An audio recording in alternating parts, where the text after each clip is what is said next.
In the spring of 2024, we did a Rick Steves Munich to Vienna tour.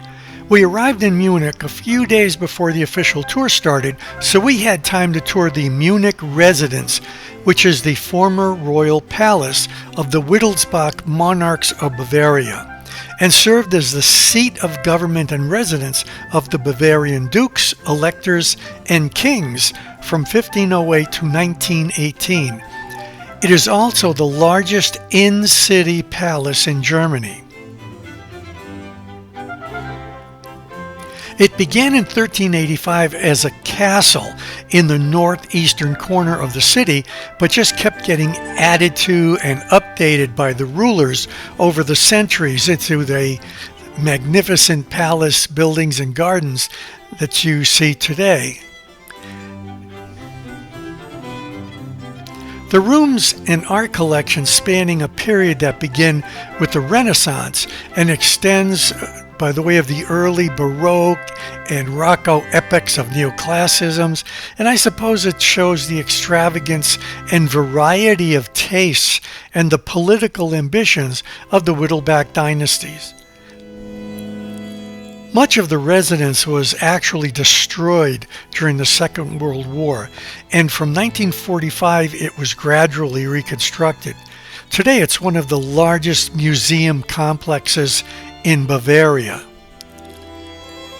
The complex of buildings contains 10 courtyards and displays 130 rooms. No wonder it drove Ludwig out of the city and pushed him to build 3 castles, 2 of which he never completed, and one that probably got him killed. This Hall of Antiquities brings to mind George Carlin's routine about stuff. The first buildings at this site were erected in the year 1385 and were financed by the township of Munich as a sanction for a failed uprising against Stephen III and his younger brothers. I guess it was sort of like, oh yeah, you wanted to get rid of me? Well, it didn't work, and now I'm going to spend your money to build me a huge palace. It also replaced the difficult to defend Old Court, which was located in the middle of the town. The rulers often felt the need to keep some distance from the frequently rebellious city dwellers at one hand, and for some defense against their warlike relatives at the other. As a result, they sought to build themselves a shelter that was supposedly impregnable and easy to leave if they needed to make a fast getaway.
You think your renovation costs are high.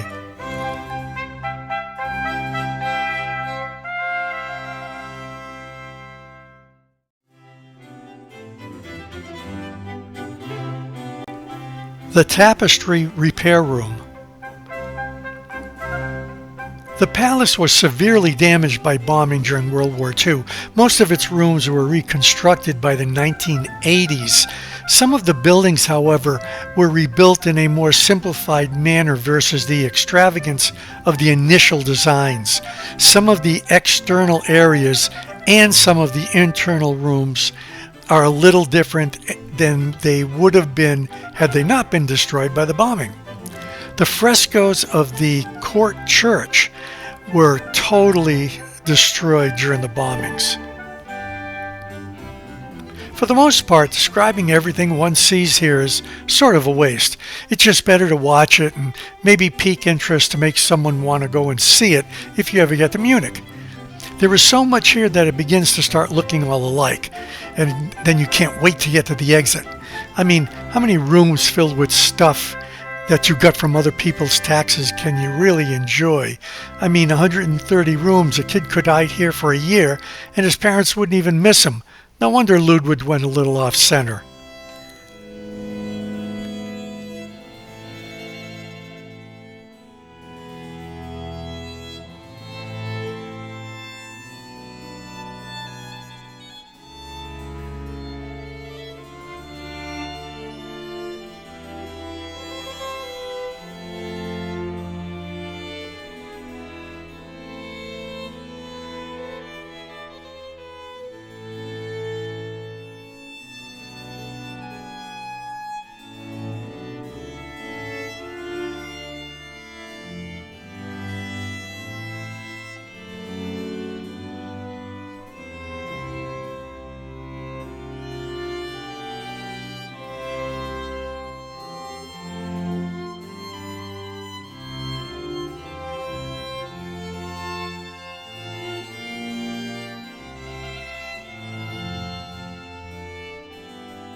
This is the Hofgarten, which is the court garden that has now been turned into a little restaurant area and a nice walking area.